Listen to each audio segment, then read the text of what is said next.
Welcome to the Church of Peart with your host, Josh.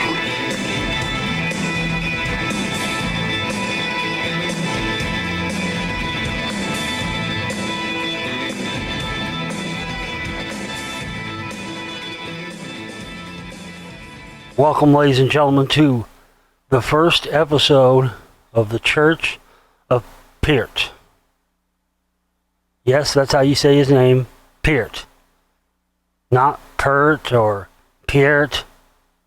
Peart, as Geddy Lee once said, it's ear with a P at the beginning and a T at the end. That's how you say his name, for those people that still want to quibble about that.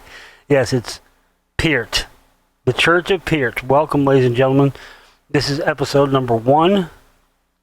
I've wanted to do something like this for a long time because I think it's well deserved, and it's just something I feel as a fan of the man and the band that I need to do. If for no other reason and for nobody else but just myself, okay? Because I can tell you without question that, see, I'm already getting emotional there, see? That's that's how much of an impact that the band have had on me, you see? I get emotional right out of the fucking gates here. But, no, really, I can tell you, they've shaped my life more than any other band, any other person, Neil Peart. So here we go, the Church of Peart, episode number 1. Thank you so much for tuning in and listening. I hope you enjoyed this. If you're a fan of the band and get something out of it. And just to tell you a little bit about myself, in case you don't know, this is a new venture, a new thing for me. Normally I have my conspiracy-oriented show that I've done since 2007, Global Reality, and I've been wanting to do something music-related for a long time, and I just decided one day, you know what? This is what I need to do. We need the Church of Peart. We need something that pays tribute to the man, the music, and, you know, didn't seem that anyone else was going to do it. And oftentimes that's my motivation for doing things. It certainly has been my motivation for doing things in terms of documentary films that I've made. You know, I mean, like, look, nobody's ever made a film about this, so I'm going to. And nobody's ever done a show like this, so I'm going to. Because the lyrics and the music have had a tremendous impact on me and really shaped who I am and who I have become as a person through the years. I'm 47 years old. I'm going to be 47 in July. I'm 46 right now. Yeah, I'm a lifelong Rush fan. I saw Rush 9 times. The first time I saw them was on the Roll the Bones tour. But I had only been into Rush for a short period of time. Then I was, only like 15 or 16 years old. And so the first time I saw them, I went with a friend and his older brother who took us. And at that time, I had not yet become familiar with all of their material. The only stuff that I knew by them at that time, the first time I saw them, was Moving Pictures album and Roll the Bones album, because it had just come out and I had it on cassette. And so I didn't, even though the show was great, I didn't enjoy it as much as I would have if I had been familiar with all the songs and all the material that they did on that tour yet. But then when they came back, I'm from Dallas, Texas, and that's where I saw all the Rush shows that I saw. I was in Dallas. And so when they came back in January of 1994 on the Counterparts tour. Between the first time that I saw them on the Roll the Bones tour and the second time I saw them on the Counterparts tour, between that time period, those couple of years or whatever, I had started working my first job at McDonald's when I was 16, and I had started voraciously trying to get my hands on anything and everything I could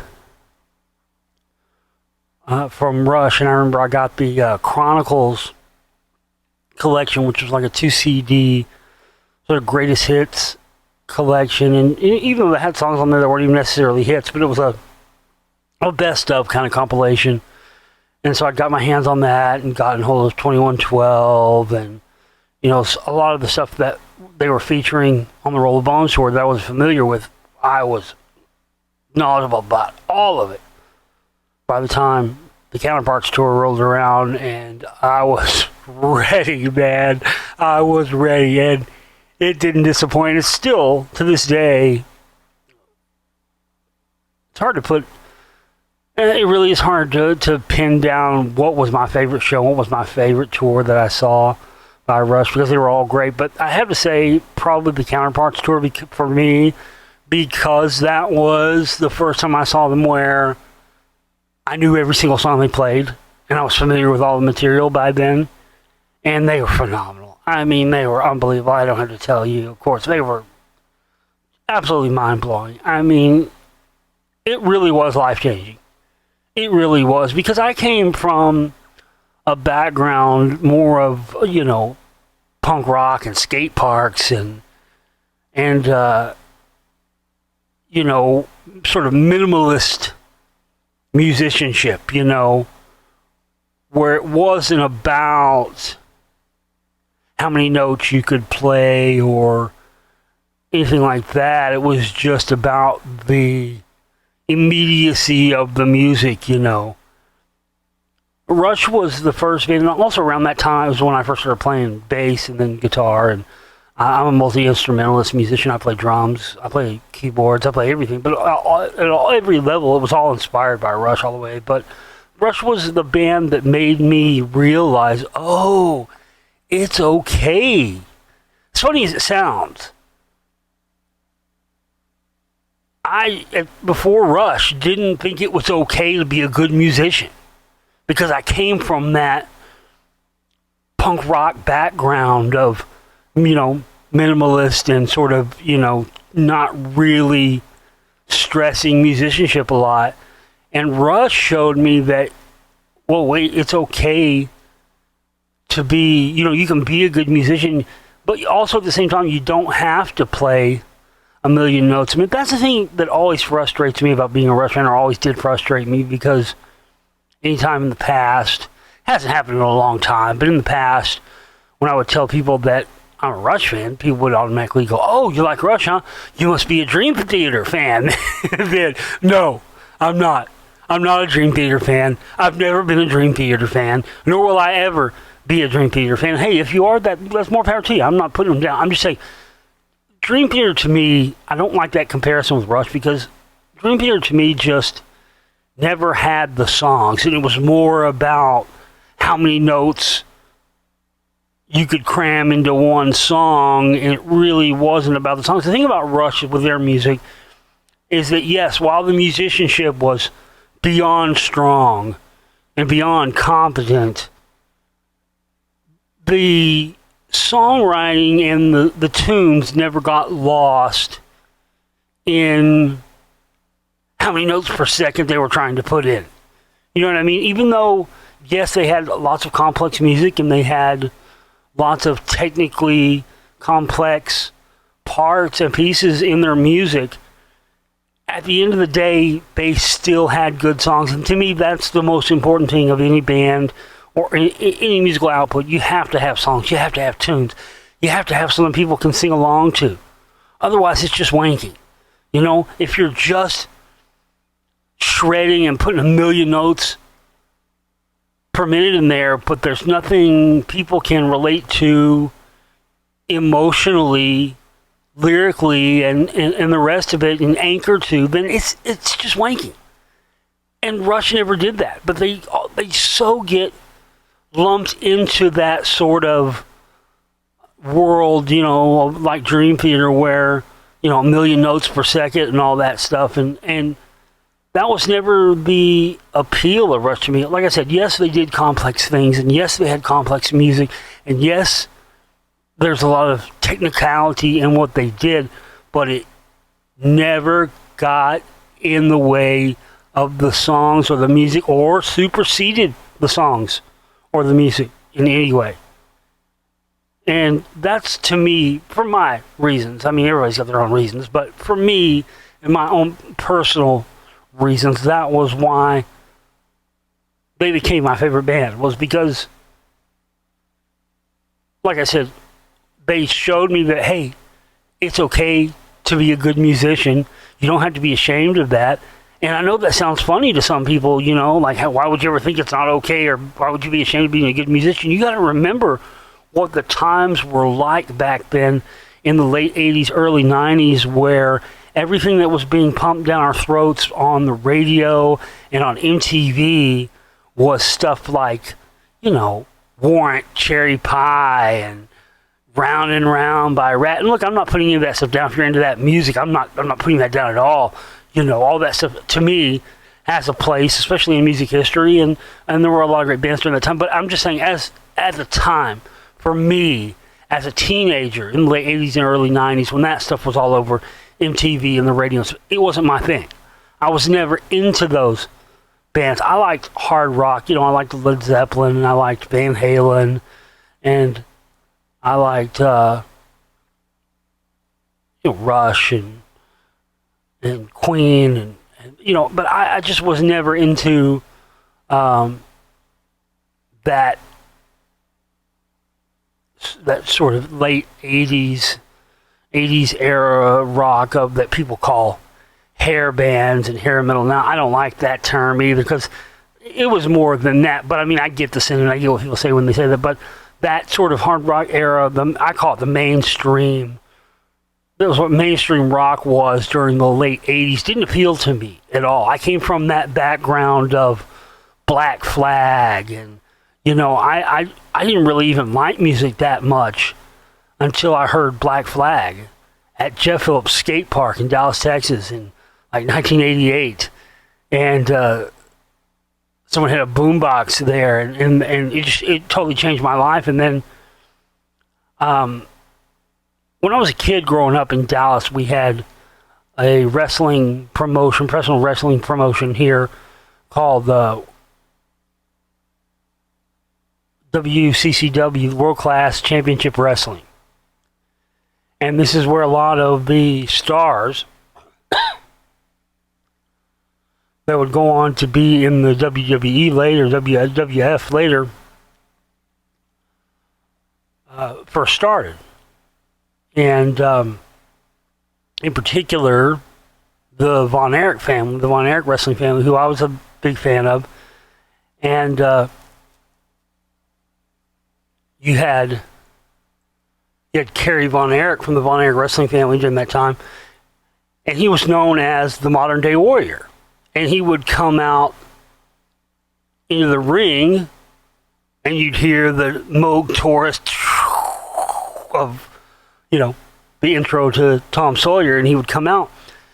But this was, you got to understand, when I saw this, I was a little kid, I was like 6 or 7 or whatever at that time. And when I got older, I always wanted to find out who did the walkout music for Kerry Von Erich, who was, again, he was known as the modern day warrior because of the song Tom Sawyer by Rush, but I didn't know anything about Rush and didn't know who they were and didn't know the name of the song was Tom Sawyer. And anytime I would ask an adult, and no one knew, I would say, who sings, I called it the modern day warrior song at first because I didn't even know what it was called. I would just say, hey, who sings the modern day warrior song? And anytime I asked adults or asked somebody at a record store, nobody knew. Nobody could tell me. I look back on that and go, really? None of you people knew that was Rush? Nobody, no adult I would ever ask ever knew. There's I don't know. And so I can't remember what grade I was in. I think it was like middle school or something, maybe 6th grade or something. But I remember I would always ask and talk about it with friends at school, and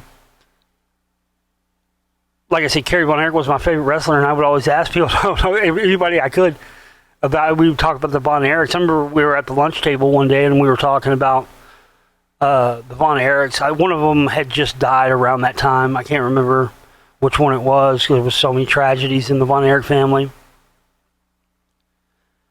And nobody knew. And then one day, this girl that I went to school with, between classes, she comes running up to me. She's like, Josh, hey, I found the Modern Day Warrior song for you. I'm like, you did? She's like, yeah. It's not called the Modern Day Warrior song. It's called Tom Sawyer. And it's by this band Rush. And she had the cassette. And her dad had it. And she stole it from her dad. And gave it to me. She's like, here, I want you to have this. And she gave it to me.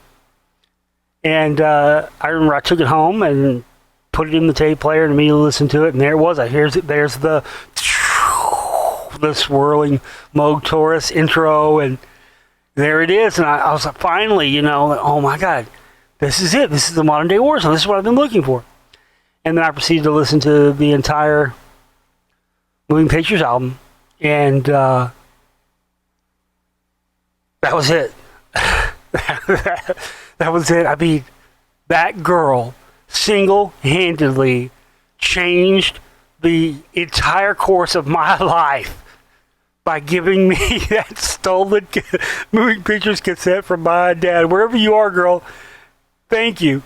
Thank you. And that was it, man. That was it. From that day on, I was a Rush fan.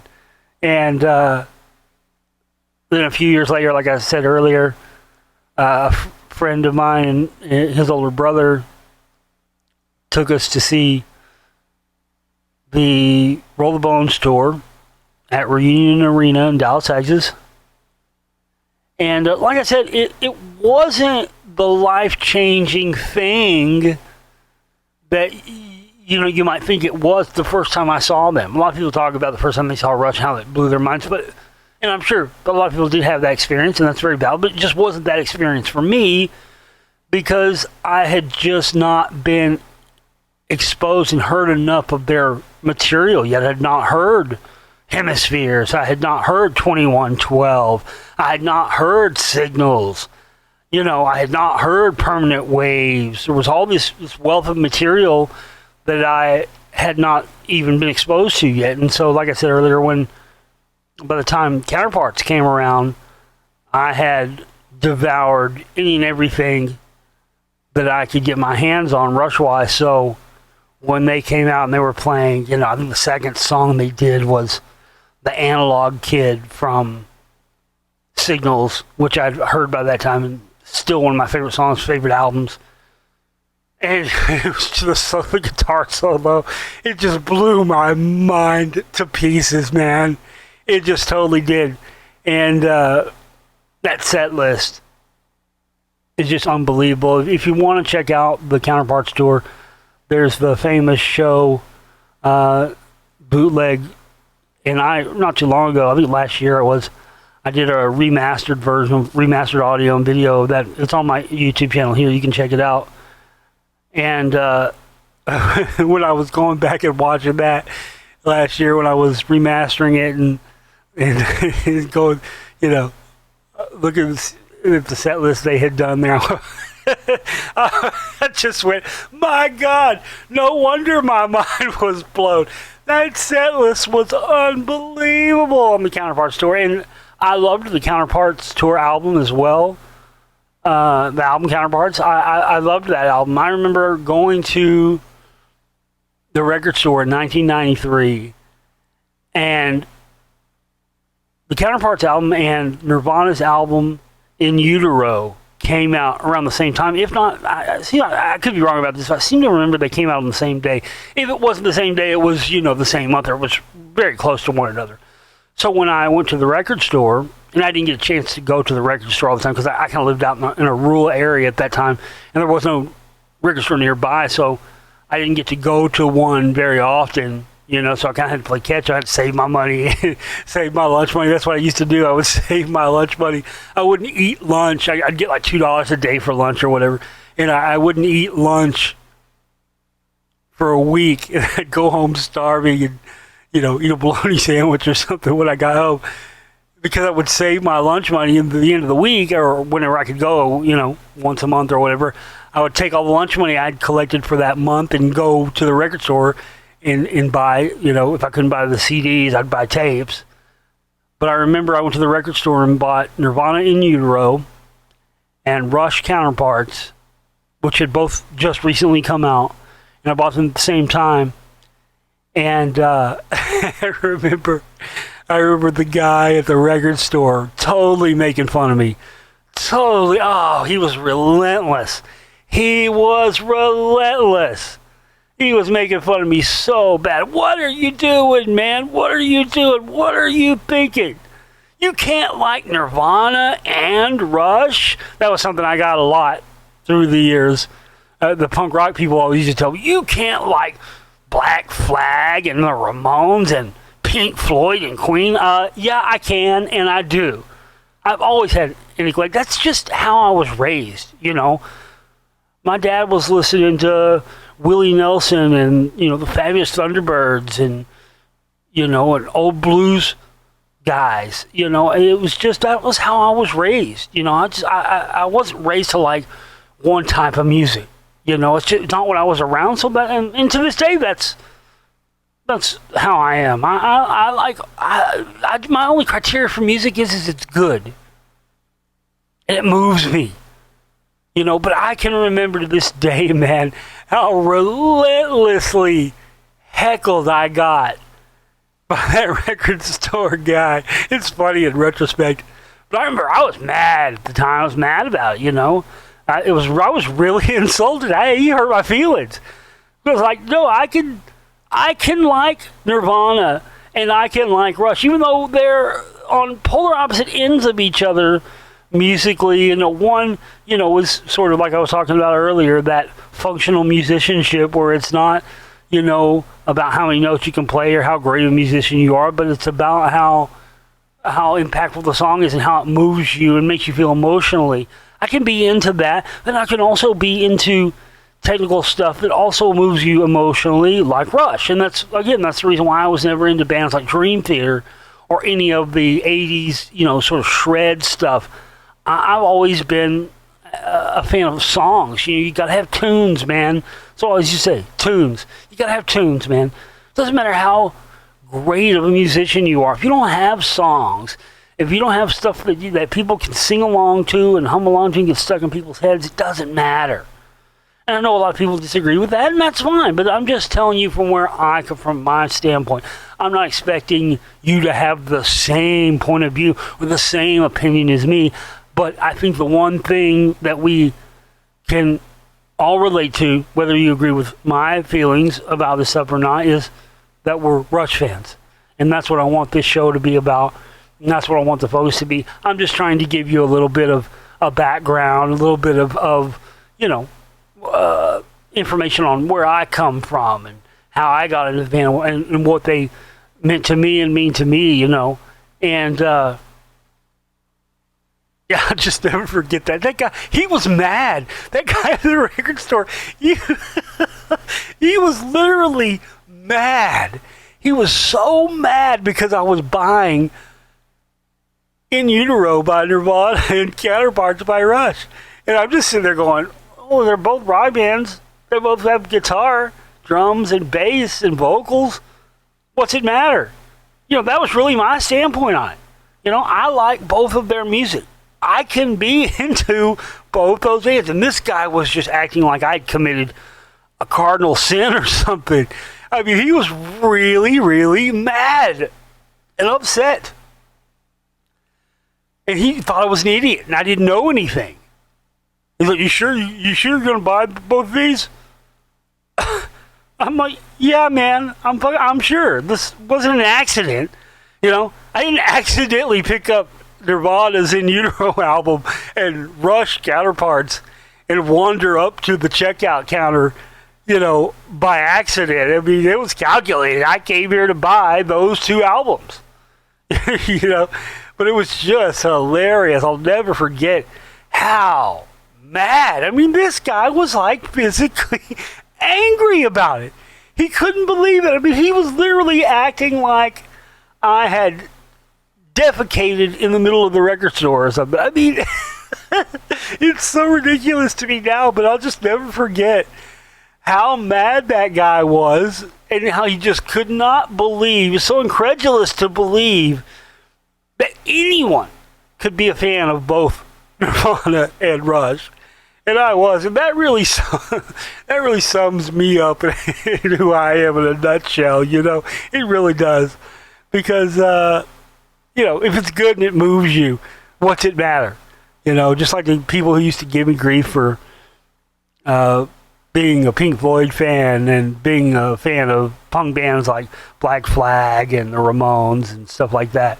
You know, I remember 1994 was a really monumental year for me because I saw Rush on the Counterparts tour and Pink Floyd on the Division Bell tour at Texas Stadium in Dallas. Counterparts was January. I think that show was March. I believe it was March 1994. So yeah, within a month or two. And I remember when I went and saw Pink Floyd, I couldn't get anyone to go with me. I'd only had my driver's license a very short time. Summer of 93 or whatever. This is like March of 94. And I lived out in a rural area out in the sticks. And I remember my friends were making fun of me so much. Because concert tickets weren't like they are now. Back then, they weren't very expensive. But for this Pink Floyd Division Bell show, they were, I remember it was $50. And I couldn't get anybody to go with me. Everyone I was, hey, you want to go see Pink Floyd with me? Everyone laughed at me. Everyone, even my girlfriend at the time, wouldn't even go with me. She thought I was crazy. She wouldn't even go with me. She was like, you are a certified lunatic. You are crazy. You are mad. You're paying 50 whole American dollars to go to a concert? Because everything back then, you know, I saw all those 90s bands, Nirvana, Soundgarden, all of them. I saw all in clubs and didn't pay more than, you know, $10, $12 to see all those bands. The first couple times I saw Rush, I think the tickets were like $20 or something.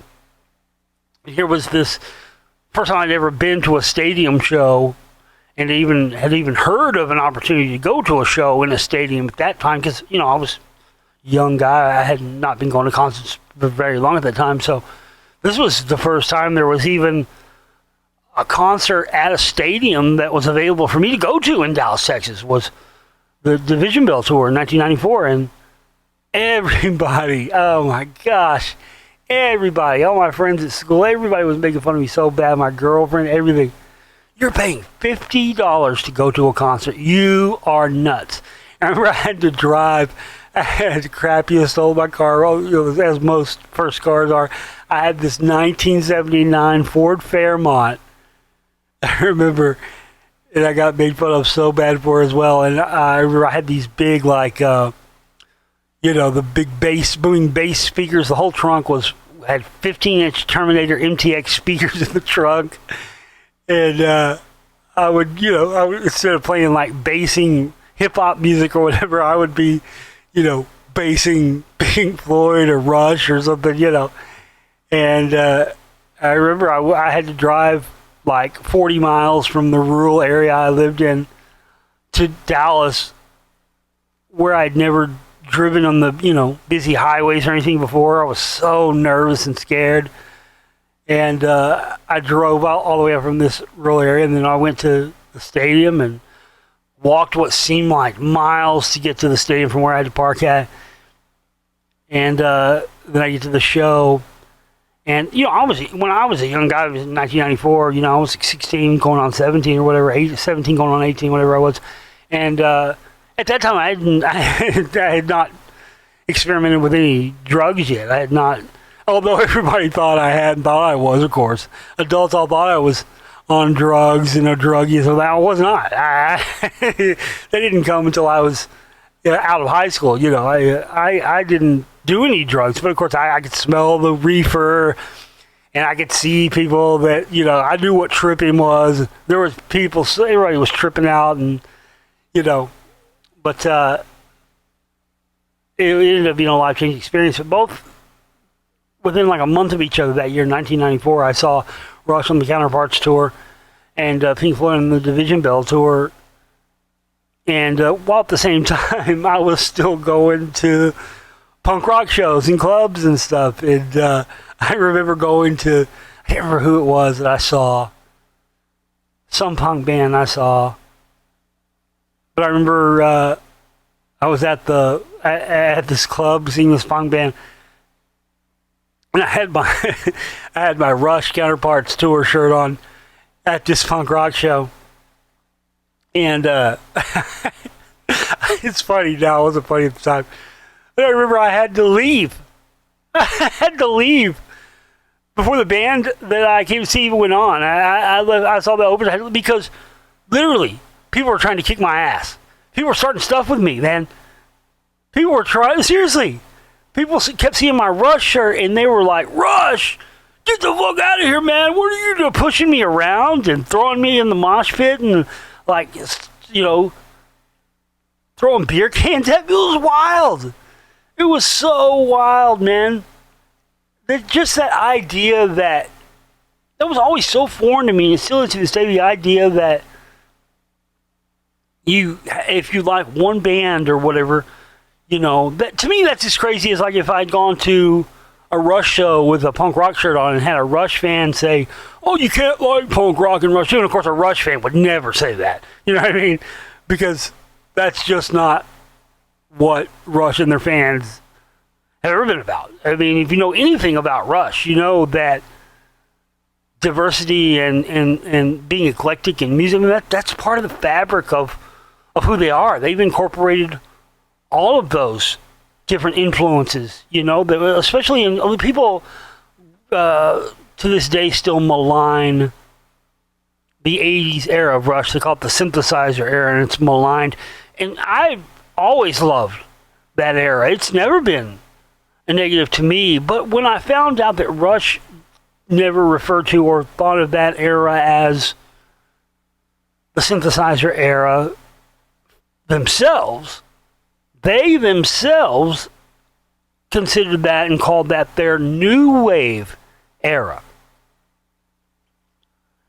And if you listen to those albums, now you can really hear it. They considered that they were being influenced by the new wave bands that were coming out at that time, the Talking Heads and the Police, and so to them it wasn't that they were becoming a synthesizer band, it's that they were becoming a new wave band during that time instead of just a strictly, power trio, four on the floor rock band. They were trying to incorporate what was happening in the modern day in music. And I love that era. I love the 80s era. I think actually musically, if you want to talk about just pure musicianship, I think the 80s era of Rush was them at their absolute peak. Musically. And again, that's not to downplay any of their 70s material or any of that, but I think they had finally started to fire, and then Rush themselves have said this. They were firing all cylinders. By the time they finally got to Moving Pictures in 81, they were, Neil himself said, that's when we became Rush. And everything else before that was really them trying to become themselves. And that's why they had Amy Mann sing on Time Stands Still on the Hold Your Fire album. And why they wanted her so much. She tried to talk her way out of being on that record. Multiple times. They asked her to be on it, and she was like, why do you want me to be on it? You have Geddy Lee as a lead singer. He can hit those high notes. He can sing falsetto. Have him do it. You don't need me to do it. I'll just mess it up. And the band was insistent and said, no, we want you on it. But that's because the band that Amy Mann was in at that time, Till Tuesday, was a new wave band. And so they wanted to have that new wave sound of Amy Mann's voice on the Hold Your Fire record. And that, that's an album that also I think gets maligned a lot as not being a great record. Look, to me, Rush doesn't have, and of course I'm a super freak, so of course I would feel this way, but to me, Rush doesn't have a bad album. I hate that when people say, well, this band has a bad album. I don't think bands make bad albums. I think bands only make albums that you like less or more than other ones. That's always been my viewpoint when it comes to pretty much any band, I mean, maybe not Saint Anger by Metallica. I think that's a bad album, but that's neither here nor there. No, I'm joking. But no, really, I really do think that bands don't make bad albums. They just make ones that you like less or more than others. And particularly, I think with Rush, it's that way. I don't think Rush ever made a bad album. I just think they made a few that you might like less than you like others. For the 70s output, for me, it's always been Caress of Steel. But I hate even saying that because Caress of Steel has a ton of great songs on it. It's an important record for where they were going as a band. In the 80s, Hold Your Fire gets a lot of grief. I loved Hold Your Fire. I thought it was, and I still think it's a great album. Were there some things on there like Tai Shan, that maybe weren't their best moment? Yeah, sure. But even stuff like that, when I listen to it now, stuff that I didn't like when I was younger and first getting into Rush in the early 1990s as a teenager, I like now. I mean, I can remember at one time in the early 90s when I was, like I was talking about earlier, between Roll the Bones and Counterparts, when I was really first exploring all of their catalog, there was a time, and it's crazy for me to even think this or say this now, but it's true. There was a time when I didn't like Power Windows. When I didn't like the Power Windows album. And let me tell you why this is hilarious. Why, especially people who know me and know what I'm into and all that with the other work that I do. I didn't like Power Windows at first when I first heard it. Not because, it was recorded digitally and had a lot of synthesizers on it. Not any of those reasons like people normally say. A song like Territories, stuff like that, I thought it was too political. And I didn't, if anything, if any music that I heard had anything in it at that time that could be remotely construed as being political, I know it's hilarious considering those of you who know me and know what I'm into. At that time, though, in the early 90s when I was a teenager, any music that could in any way be construed as being in any way political, I bristled at. I didn't want to hear it. Because I believed in the separation of church and state when it came to music and politics back in those days. Of course, I don't feel that way now. But Manhattan Project, Territories, those songs on Power Windows, I mean, those are some, of course, they're classics now, and I love them. But I remember the first time that I heard Power Windows and heard the Manhattan Project, and of course, you know what Manhattan Project's about. Big Bang took and shook the world. Down the rising sun. It's all about the, nuclear era and the bombs and all that. I didn't like it. And then I heard Territories. I didn't like those songs at first. And I was like, I don't like this. It's political. It's political music. I don't like it. And I remember for probably well over a decade, maybe two, I didn't listen to Power Windows at all. The Big Money, the first song on the album, even that to me was too political. Like, they're too political on this album. I don't like that. And then, of course, I went back later on and went back and revisited Power Windows again and went, what the hell was I thinking, man? This isn't really political at all. It's just topical. And of course it was the 80s, it was the mid-early 80s. It was, the Red Scare comedy era. Of course there would be stuff like that in there, and of course Power Windows is one of my favorite albums. And that's the thing I love. I mean, like I said, I don't think Rush ever made a bad album. That's just me.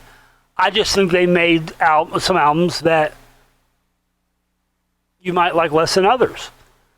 As far as the 80s albums go, though, now, I like every single one of them. There's not one album they did in the 80s that I don't like anymore. In the 90s, I loved Roll the Bones. That was the first time I saw them. I loved Counterparts, because that show just changed me forever. And then the next tour was the first tour I ever saw Two Legs on.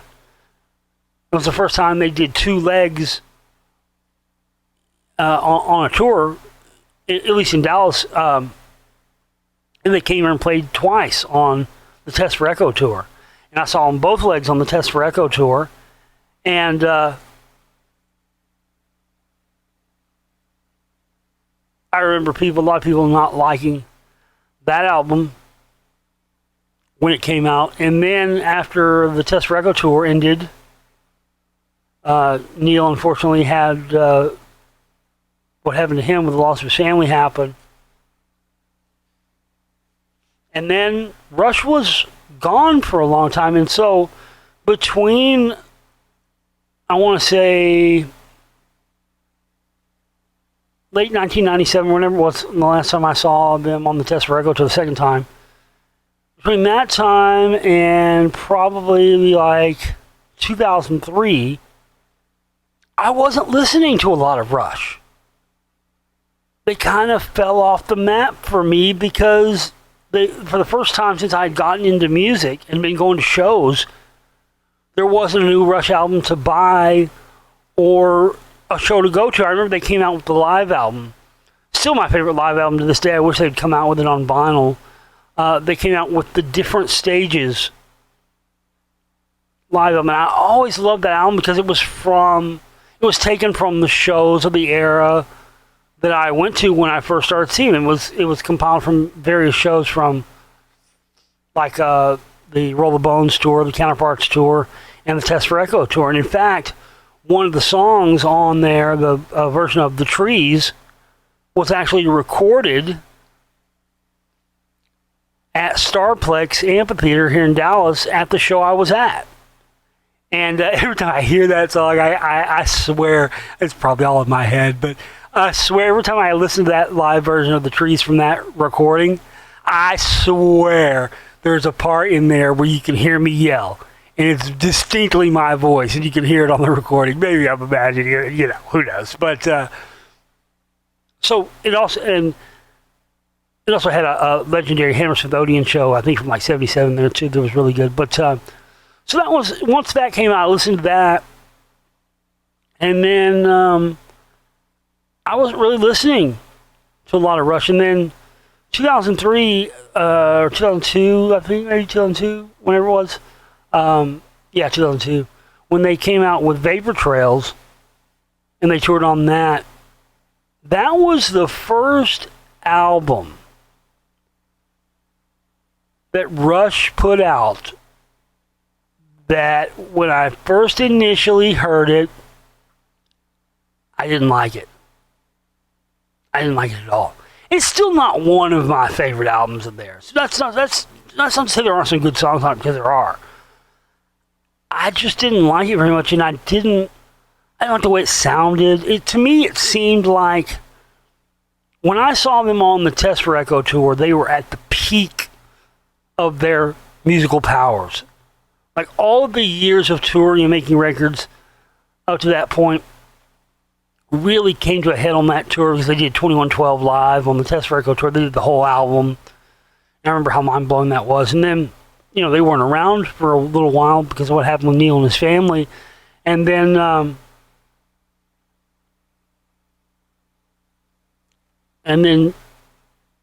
Vapor Trails came out, and I just didn't dig Vapor Trails at all.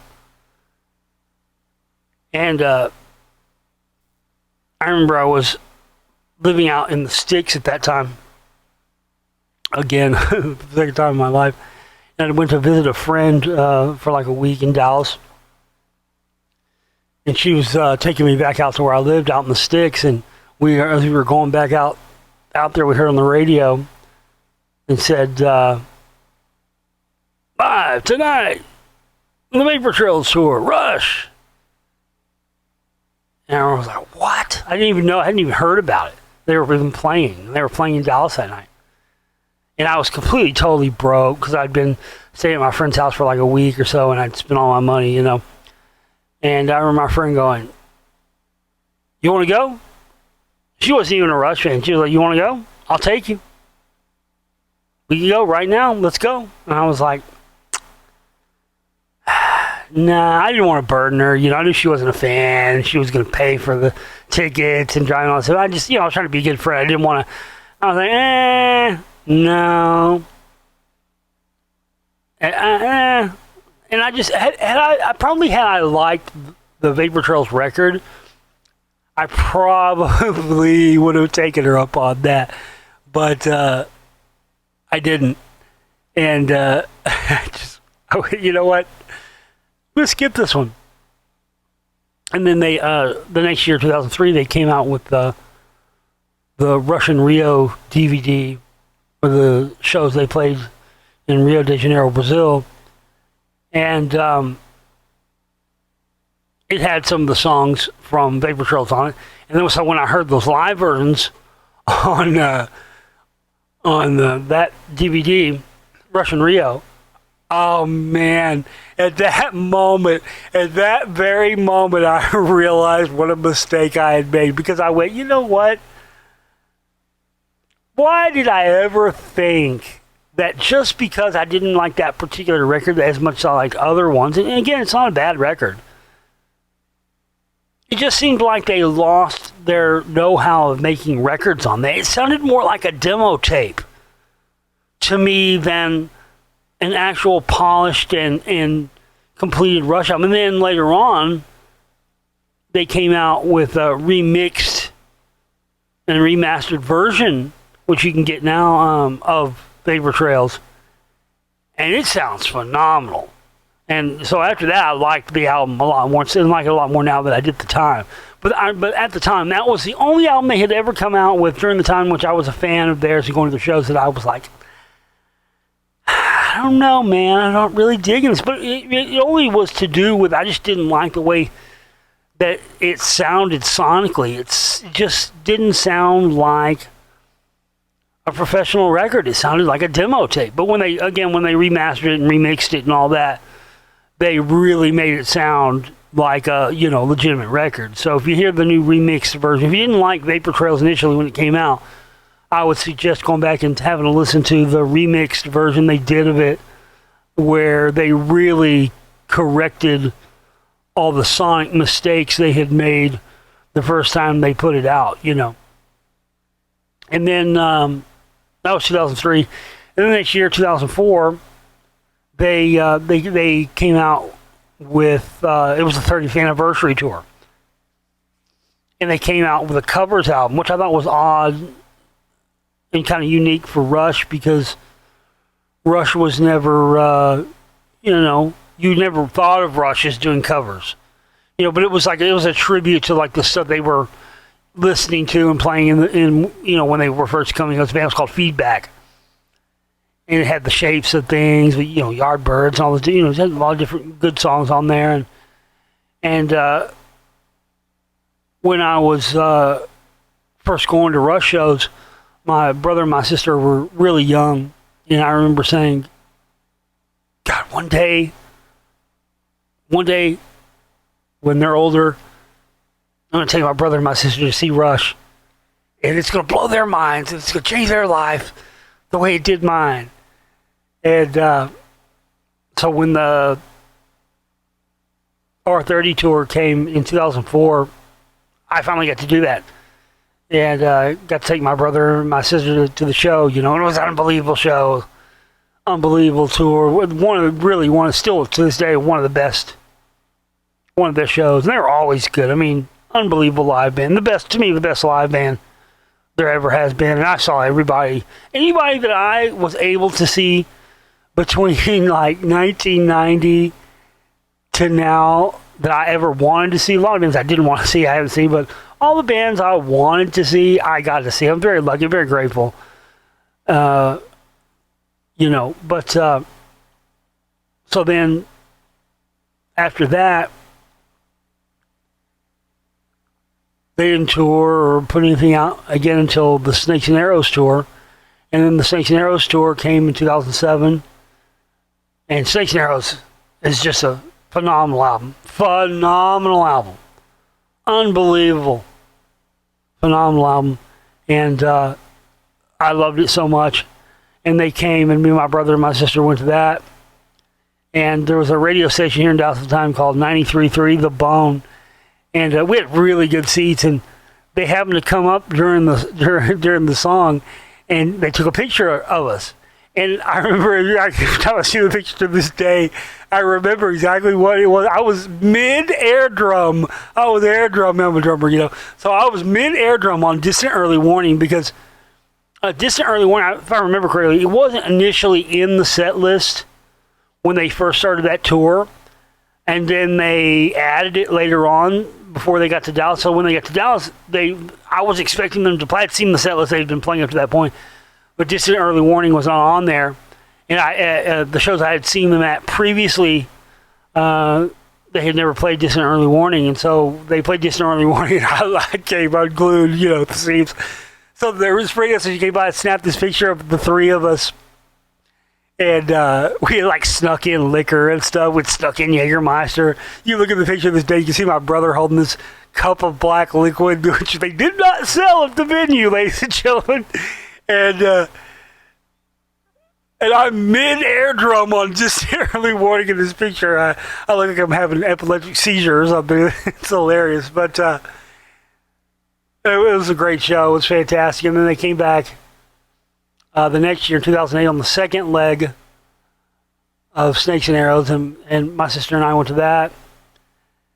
And then in 2010, they didn't have a new album out, but they did the Time Machine tour, which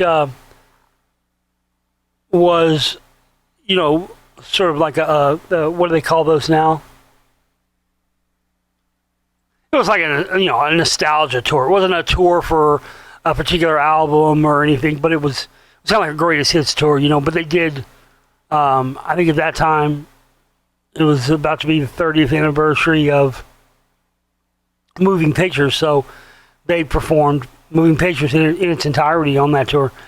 And we had really good seats for that, but I remember what was so disappointing about that show, the particular stop that I saw here in Dallas.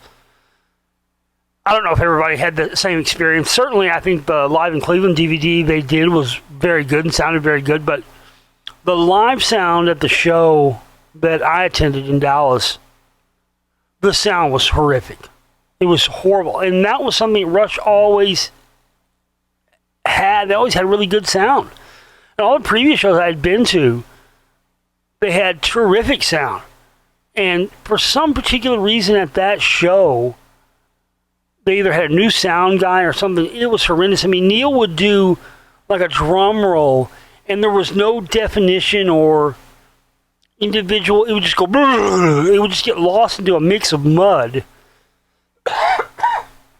whenever he would do a drum roll. I remember it was so disappointing, but they played great. I mean, they played good. They were phenomenal. And they did the camera eye, of course. And as the years went by from the first few times I saw Rush, the only thing I saw, like I said, I saw them 9 times. I know that's not a crap ton of times like some people, the Rush fans, are, I saw them 47 times. Yeah, but how many times did you see them play the same set list on one tour during those 47 times? You know, I was only ever interested in hearing them play songs that I had not heard them play before, ones that they didn't play very often. Like I remember waiting out at the venue outside the second leg of the Snakes and Arrows tour in 2008, and we got there early, and I remember I heard we got to hear them sound check. It was an outdoor venue, and they were playing Ghost of a Chance, which was off Roll the Bones, which they didn't even play on the Roll the Bones tour the first time I saw them. And I could hear them playing Ghost of a Chance out in the parking lot, and I remember going, oh my God, because that was one, you know, it was always on my list. And I remember they played that, and I was just blown away. They played the that on that tour. But yeah, the Time Machine tour, I mean, they played great. Their sound was not great. And I really didn't ever really figure out why. And then the next tour they did, the next album they put out was Clockwork Angels. And that was when they toured with a string section. And I can remember in the early 1990s, like I said earlier, when I was first getting into Rush, a friend of mine went to the video store on the weekend, and we rented the home video. They actually had this video store out in the sticks where I lived. They had the Rush Grace Under Pressure 1984 tour VHS. I remember we rented it and we watched it, and I remember saying, you know what? One day when I'm older, one day, Rush is going to come to Dallas, and they're going to film a home video concert like this, and I'm going to be there, man. It's going to happen. I'm going. And my friend laughed at me going, yeah, right. Yeah, Rush is never going to come to Dallas and film a concert, and you're going to go? What are you talking about? Are you crazy? You know, looking back on it, he was right. Well, what? Oh, what audacity I had to make that claim. You know, what did I have to back up that claim? Nothing. It was just a proclamation of a young teenager, you know. That's all it was. There was nothing to back it up. He was right. He was like, what are you talking about? You're out of your mind. And I'll be damned if 20 years later, on the Clockwork Angels tour with a string section, it happened. And I was there. They came to American Airlines Center here in Dallas. And I remember they were encouraging people to wear costumes, and I wore costume. I had like this Sith robe on, and I had a like a Flavor Flav big plastic clock around my neck, and I was, you know, in the album Clockwork Angels, there's the character, the watchmaker, and so that's who I went as. I went as this character, the watchmaker, from the Clockwork Angels album. And it was great. Rush fans were so great. I was coming up to me. People were taking pictures with me. It was so awesome. Even the merch guy for Rush, he took a picture of me. And people were coming up to me, posing for pictures. It was just an amazing experience. And I remember one of the camera guys that was filming the show came over and for a few minutes, a couple of times, shot footage of me, you know, rocking out and dancing and stuff. And I remember thinking, oh man, I'm in it. I am in it. And then, of course, it came out, and I was not in it. I was disappointed. But nonetheless, I mean, still, 20 years before that, I had declared Rush is going to come to Dallas one day when I'm older, and they're going to play a show and record it for a home video release, and I'm going to be there, man. It's going to happen. And like I said, I had nothing to back that up when I said it. And I'll be damned if it didn't happen. And it was so amazing. And I remember the sound was better on that tour than it was on the Time Machine tour. But something was still off to me, a little bit off and different. But what that was, I think, was because there was a shift that had happened in live concert sound in general at that time, where it used to be when you went and saw a band, everything would be mic'd up, you know, guitar cabinets, everything would be mic'd up. You know, the first few times I saw Rush, I think Geddy Lee was using the wall bass instead of like, precision bass or jazz bass or whatever. The jazz bass he would later use. And he was using like these Trace Elliott amplifiers. And so everything was, you know, mic'd up. And Lurks was using Marshalls and Torrey Smiths and stuff. And then as time went on, Geddy quit using amplifiers on stage and started using those Sans amp boxes, which is a direct box, which is like an amplifier. And if you don't know gear, it's like an amplifier in a box in a pedal, right? And you can just run it direct into the sound system and then have in-ear monitors or floor monitors or whatever you want to use. And then he would have, that's where the refrigerator and the washing machines and the vending machine, I remember he had on one tour, I think it was 30th anniversary. They had the vending machine. But that's where that whole thing came from, was they were trying to put props and stuff on stage to make up for the loss of Getty using amplifiers anymore. And then I remember Lurch, he started doing the same thing.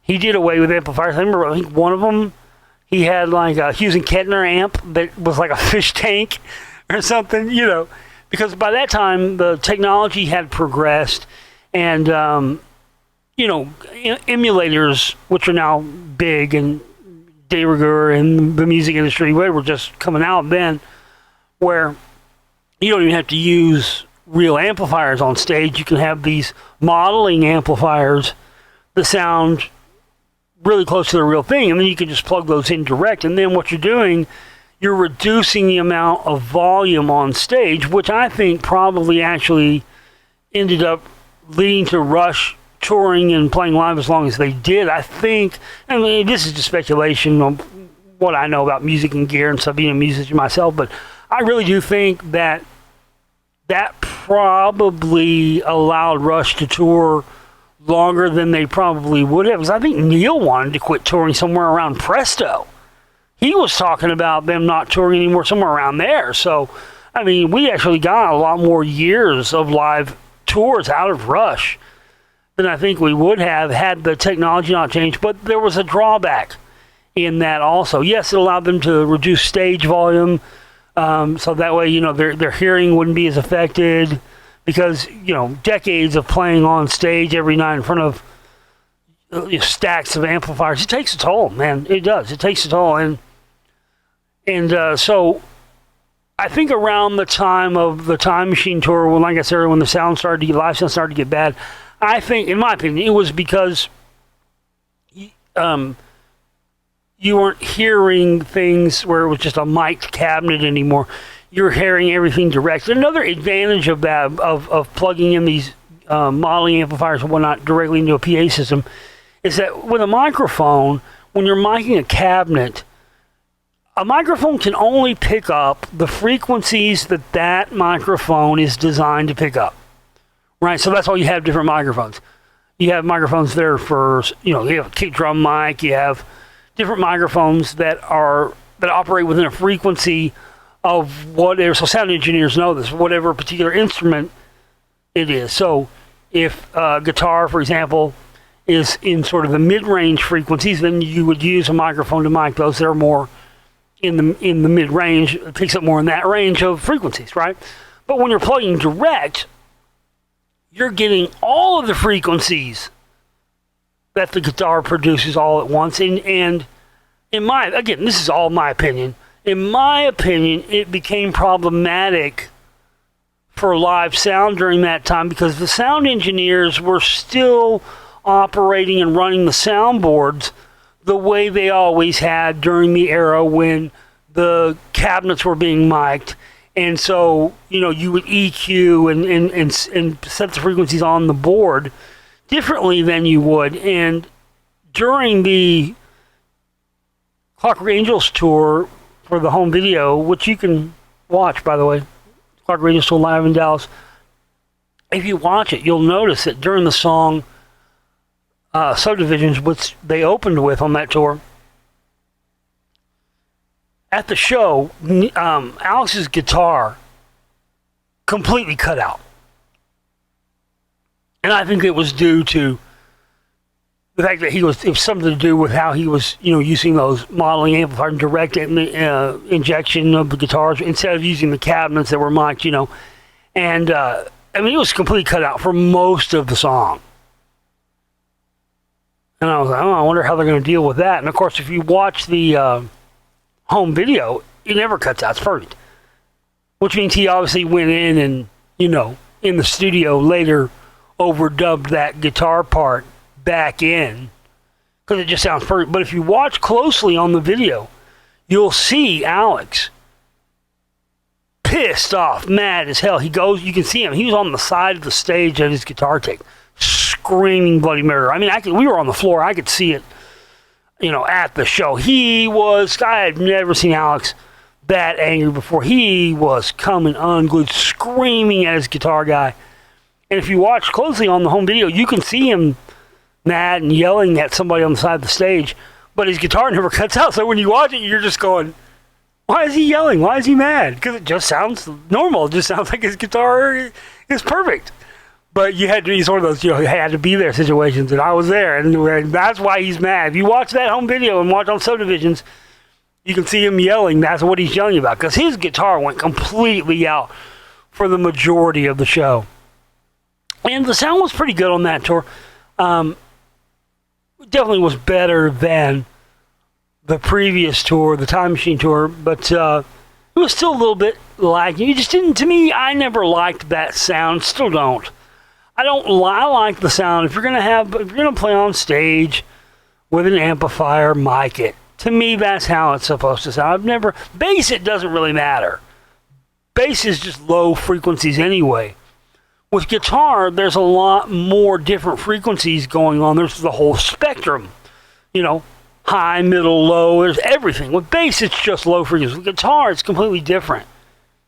So I think it's okay to use direct injection like Geddy had begun to do in the late 90s on the Test for Echo tour. I think that was just fine, but I still stand by and think it was a mistake for Alex to go that way, because this was before the stuff even got as good as it is now, with like the Kempfer profiling amplifiers and all that, which sound pretty good, where you can actually sample a real guitar amp and build these models yourself and then take it out on the stage, and you can actually play basically like a sample of this actual amplifier. They weren't that good yet on, like, say, the Time Machine tour or the Clockwork Angels tour, but they're better now. So maybe if they were touring now. And then that was the last time I got to see them. I did not get to see the R40 40th anniversary tour in Dallas. That was the last time they played here, and of course their last tour before Neil unfortunately passed away in 2020. I had a girlfriend at the time, and she was the farthest thing from a Rush fan as you could get. So I did not get to see the 40th anniversary tour, and I was real salty about it for a long time. I got to be honest with you. I'm not anymore, but I was real salty about it for a long time. Well, especially after Neil passed, I was even more salty about it. But I'm lucky, man. I mean, some people never got to see Rush live at all. Some people got to see him 50 times. Hey, I got to see him 9 times. But back to what I was talking about with the Clockwork Angels tour. For a long time, in the early 2000s until right around the time of that tour, I was heavily involved in a online Rush message board site called Counterparts, the Counterparts message board group. And Rush themselves would actually, from time to time, check out what the fans had to say in there, and sometimes they would act upon it. And they did one time. They did with something that I said on there. I can't remember what tour it was. It may have been Time Machine. I can't remember what tour it was. One of those tours. But when they first started the tour, for the first time, I think, ever since Permanent Waves came out, they had removed Spirit of Radio from the set list. And I remember I went on the Counterparts message board. I went on this long rant about this is an oversight. This is a mistake. Every time I've ever seen Rush, the most electric part of the show is when they play this song, Spirit Radio, and the whole crowd is into it. Everybody's clapping along, and it just gives you chill bumps. And to take that out of the set, this is what I said on the message board, to take that out of the set and deprive some kid or whoever, who's seeing Rush for the first time, to deprive anyone of that experience of what it feels like to be in the audience when Spirit Radio comes on, makes me sad as a Rush fan. It just completely makes me sad, and I really feel sad for the person whose first Rush show this might be, who's not going to get to experience that? And you know what?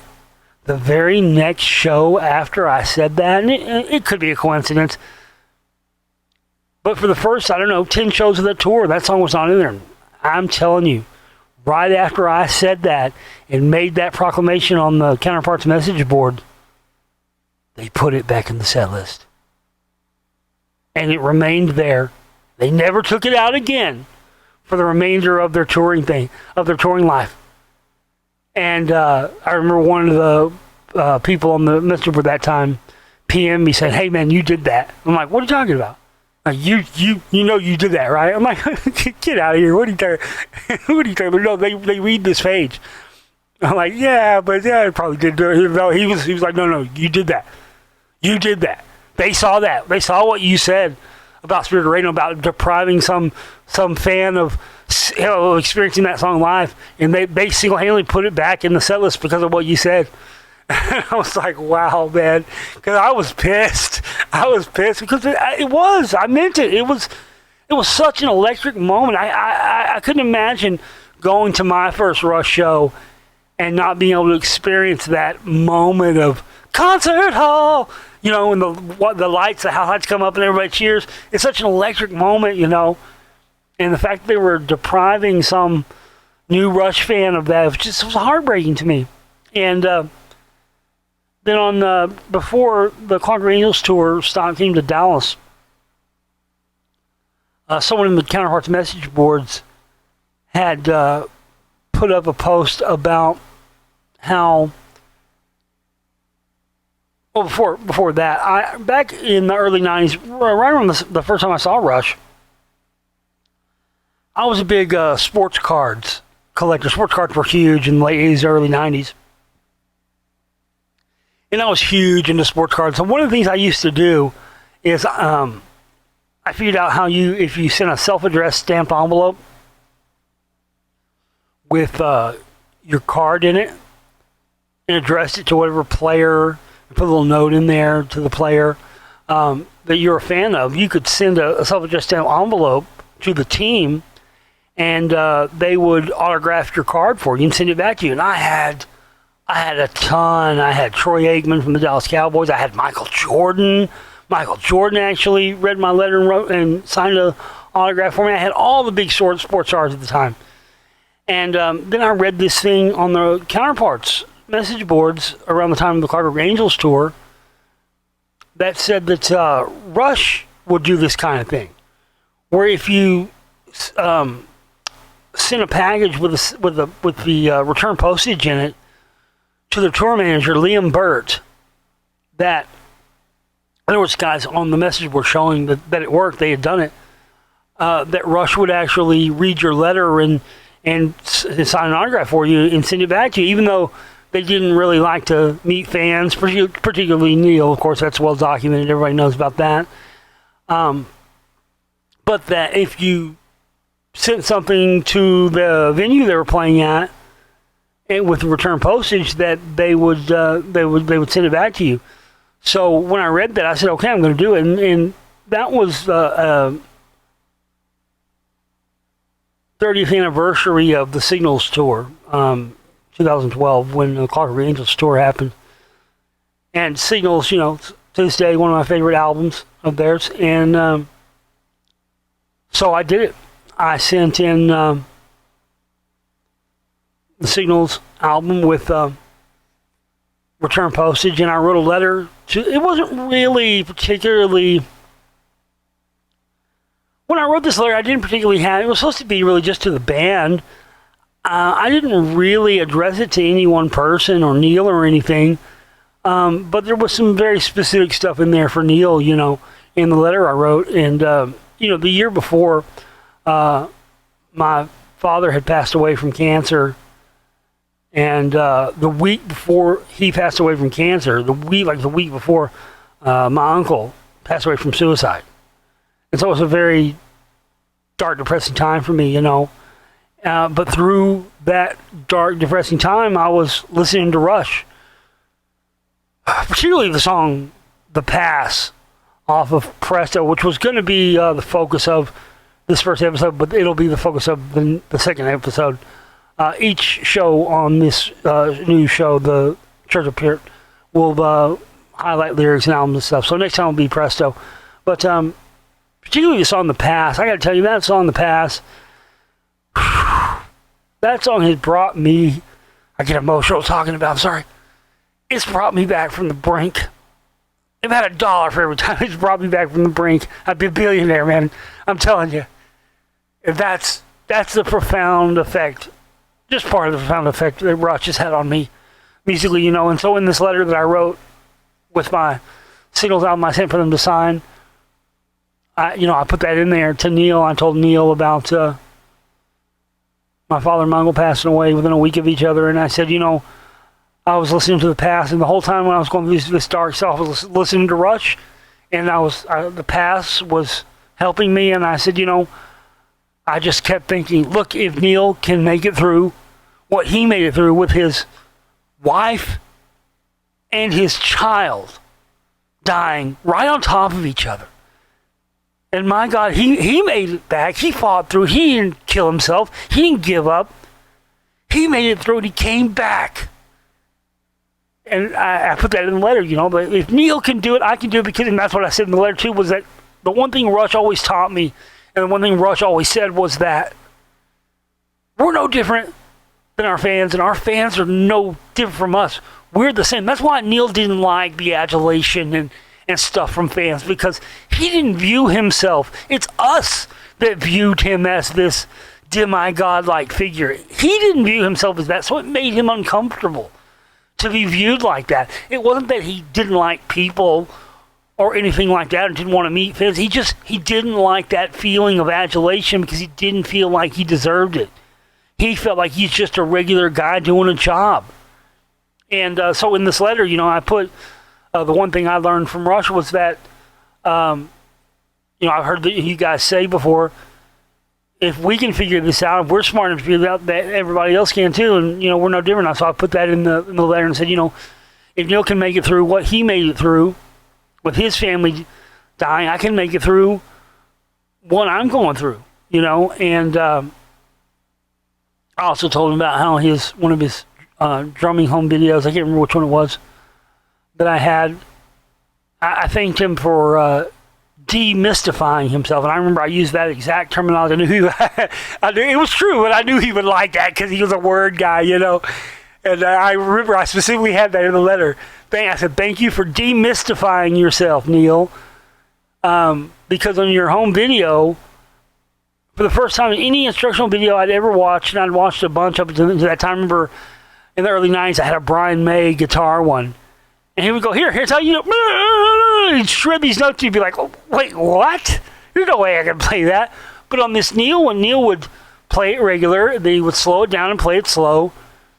And for the first time, I could watch what Neil was doing, and I could immediately go into the drum room, and I could get on my drum kit, and I could play what he had just shown me. And it was totally demystified himself. He didn't have to do that.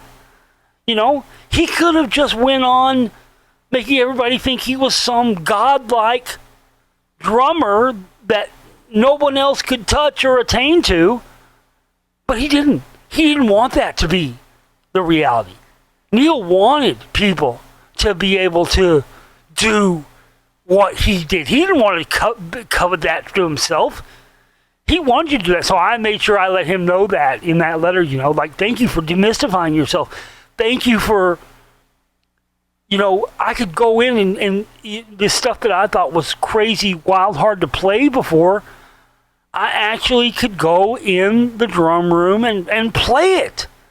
And it was amazing because I never thought when I first started going to Rush shows, I'd never be able to play anything the master, the professor played. And now I could. So I think it was those things combined. And anyway, on the night we got back from the Clockwork Angels tour, I remember by the door, there was a package by the front door, and I knew immediately what it was because it was the packaging that I sent. And I opened it up. And, I figured I'd get it back autographed, but I was completely shocked by what the reality of it was. When I opened it up, Not only was it signed by all three members of Rush, it was personally inscribed to Josh by Neil himself. And I knew at that moment I reached him. He read my letter. He read my words. He understood it. He got it. And that was his way of, saying, aye, Captain, I read 10-4. I read you. I got what you were saying loud and clear, because he signed it in his hand. I still have it to this day. It's the most prized possession. I always say I'm going to be buried with that thing. It is. This is the one. I don't care much about possessions, but I'll tell you, that's the one that for sure means the most to me, because it says to Josh, and it's written in Neil's handwriting right above where he signed his name. And I'm just so grateful that, now that he's passed, that I took the time to let him know exactly how much he meant to me in my life, how impactful he was on it, and that he read it, and I know he got it, and I know he understood it. God, I am so grateful. I'm so grateful, because there's not anybody else, alive or dead, that's ever impacted me more than Neil. Never, and there never will be. And that's the reason I decided to do this show, the Church of Peart.